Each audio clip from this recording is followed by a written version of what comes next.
Imagínate una idea tan potente, tan radical, que sacudió por completo nuestra comprensión del mundo y de nosotros mismos.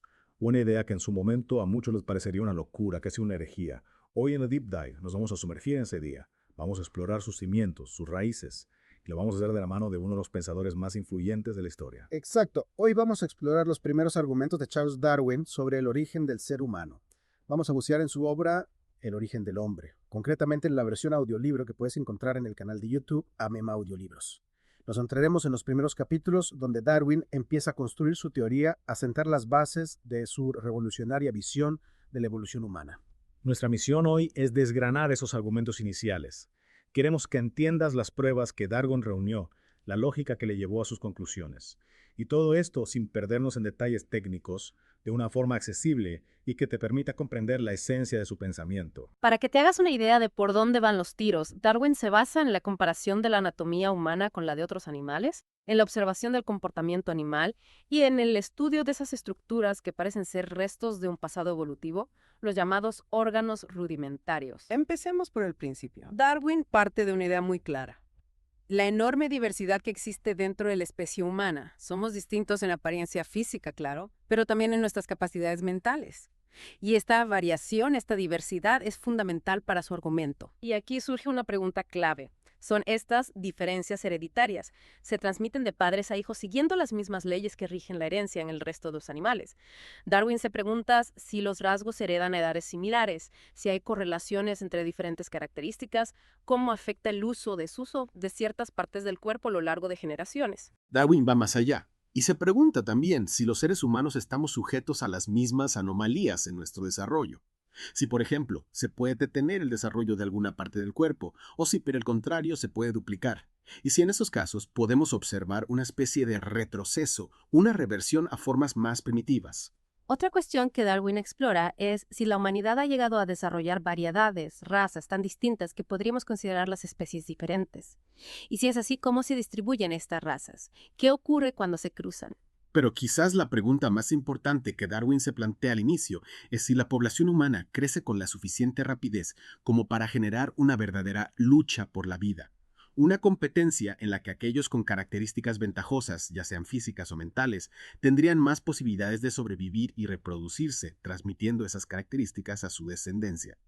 Y por supuesto, se pregunta si estas razas, o incluso especies humanas, compiten entre sí, llegando incluso a la extinción de alguna de ellas. Para responder a estas preguntas, Darwin recurre a la comparación con el mundo animal.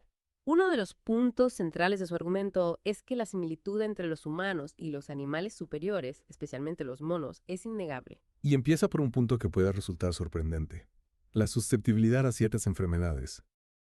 Menciona las observaciones de un tal Kengir sobre el Cebus azarae, un tipo de mono americano, que sufría catarros, con síntomas muy parecidos a los nuestros. Incluso se documentaron casos de tuberculosis en estos monos, tras sufrir catarros repetidos. También se observaron apoplejías, inflamaciones, cataratas. Lo interesante aquí es que no son enfermedades contagiosas, sino dolencias internas, lo que nos habla de una fisiología muy similar. Y lo que es aún más curioso, los tratamientos que se usaban para estas enfermedades en los monos parecían tener efectos muy parecidos a los que tienen en los humanos. Darwin también señala que compartimos ciertas preferencias, como el gusto por el té, el café, incluso por las bebidas alcohólicas. Hasta menciona haber visto monos disfrutar del tabaco. Sí, es una imagen curiosa, ¿verdad? Pero hay más.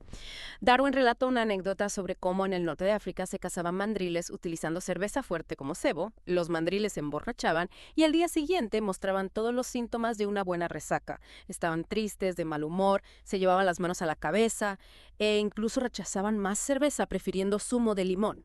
Esta anécdota, aunque curiosa, nos muestra cómo nuestros sentidos del gusto y nuestras respuestas a ciertas sustancias son muy parecidos a los de otros primates. Y las similitudes no acaban ahí.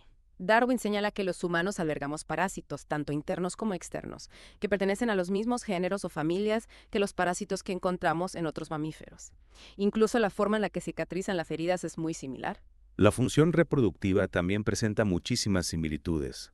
Darwin destaca que todo el proceso, desde el apareamiento hasta el nacimiento y el cuidado de las crías, es muy parecido entre humanos y otros mamíferos.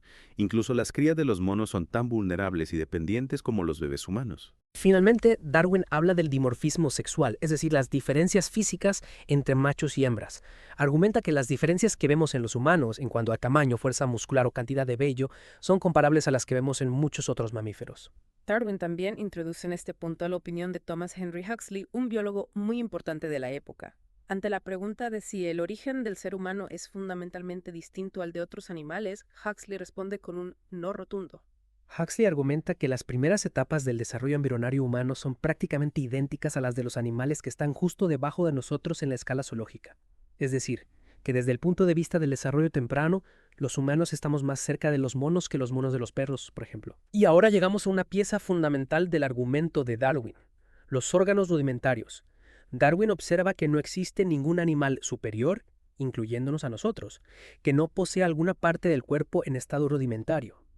Es decir, como un vestigio, una estructura que ha perdido su función original, o que la tiene muy reducida. Es importante distinguir entre los órganos realmente rudimentarios, que son completamente inútiles, como las mamas en los mamíferos machos, y los órganos que están en un estado nascente, que todavía tienen alguna función, pero que tienden a volverse rudimentarios con el tiempo. La característica principal de estos órganos rudimentarios es su gran variabilidad. Al no ser esenciales para la supervivencia, no están sometidos a una fuerte presión de la selección natural. Pueden cambiar o incluso desaparecer sin que esto suponga una desventaja importante. Darwin nos da varios ejemplos de órganos rudimentarios en el ser humano. Habla de restos de músculos que se encuentran en distintas partes del cuerpo, como el panniculus carnosus, un músculo que muchos animales utilizan para mover la piel y que en nosotros todavía se manifiesta en el movimiento de las cejas o en los pequeños músculos que nos permiten mover las orejas. Otro ejemplo muy claro es el tercer párpado, la plica semilunaris, ese pequeño pliegue que tenemos en la esquina del ojo. En los humanos es un simple vestigio, pero en otros animales, como los pájaros, es una membrana que protege el ojo. El sentido del olfato en los humanos también es un punto interesante.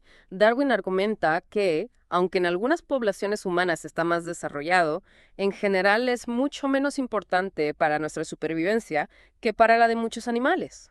Darwin conecta esta idea con la observación de que el olfato en los humanos puede evocar recuerdos muy vívidos, algo que también ocurre en animales con olfato muy desarrollado, como los perros. Sugiere que este sentido debilitado en nosotros es una herencia de un ancestro que dependía mucho más del olfato. La menor cantidad de vello corporal en los humanos, en comparación con otros primates, también se considera un rasgo rudimentario. Y lo mismo ocurre con las muelas del juicio, que tienden a ser más pequeñas y a causar más problemas en las poblaciones civilizadas. El apéndice vermiforme, esa pequeña estructura en el intestino, es otro ejemplo claro de órgano rudimentario. Y Darwin también menciona el foramen supracondilar, un orificio en el húmero que está presente en muchos mamíferos, pero que en los humanos a veces aparece y a veces no. Pero quizás uno de los ejemplos más llamativos es el cóccix, la rudimentaria cola humana. Darwin se basa en observaciones anatómicas y en el descubrimiento de ciertas estructuras en la punta del cóccix que son similares a las que se encuentran en la cola de otros mamíferos. Y por último, Darwin habla de las glándulas mamarias rudimentarias en los machos, presentes en todos los mamíferos, incluidos los humanos. Darwin no se limita a los órganos rudimentarios, también analiza las estructuras homólogas, es decir, estructuras que tienen un origen evolutivo común aunque puedan tener funciones diferentes. Un ejemplo clásico es la estructura del miembro delantero en distintos vertebrados. La mano humana, la pata de un caballo, la aleta de una ballena, el ala de un murciélago. Darwin argumenta que esta similitud en el plan básico de estas extremidades solo se puede explicar si aceptamos que descienden de un ancestro común. La idea de que se crearon de forma independiente, según un plan ideal, no tiene sentido desde el punto de vista científico. A esta evidencia se suma la del desarrollo embrionario. Darwin destaca que los embriones de especies muy diferentes, como un humano, un perro, una foca o un reptil, son muy parecidos en sus primeras etapas. Darwin explica este hecho argumentando que las variaciones que surgen en las últimas etapas del desarrollo embrionario tienden a heredarse a una edad correspondiente, preservando así la forma ancestral en las primeras etapas. Al final del primer capítulo del Origen del Hombre, Darwin es contundente. Afirma la comunidad de descendencia entre humanos y otros animales. Se basa en la evidencia de las estructuras homólogas, el desarrollo embrionario y los órganos rudimentarios. Y subraya que esta conclusión está respaldada por el registro fósil, la clasificación de los seres vivos, la distribución geográfica de las especies y la sucesión de formas de vida en las distintas capas geológicas. Para Darwin, la única razón para resistirse a esta idea son los prejuicios heredados de nuestros antepasados que se creían descendientes de seres superiores. Pero predice que llegará un momento en que nos parecerá increíble que naturalistas bien informados hayan podido negar la evolución humana. Y con esto llegamos al final de este Deep Dive. Espero que te haya quedado clara la solidez de los argumentos iniciales de Darwin a favor de nuestro origen evolutivo. Argumentos que se basan en la comparación de nuestra anatomía, nuestro desarrollo e incluso nuestras pequeñas peculiaridades con las del resto del reino animal. Lo realmente fascinante es que incluso antes del desarrollo de la genética, Darwin ya estaba construyendo un caso sólido a favor de la evolución humana. Sus observaciones sobre la variación individual, los rasgos compartidos con los primates y la presencia de órganos rudimentarios sentaron las bases de nuestra comprensión actual de la biología. Para terminar, te dejo con una última reflexión. Si gran parte de nuestra biología refleja una profunda conexión con toda la vida en la Tierra, ¿qué implicaciones tiene esto para nuestra forma de entender el mundo y nuestro lugar en él? Es una pregunta que nos invita a seguir explorando las maravillas de la biología evolutiva y a descubrir, a través de la obra de Darwin, la fascinante historia de la vida en nuestro planeta.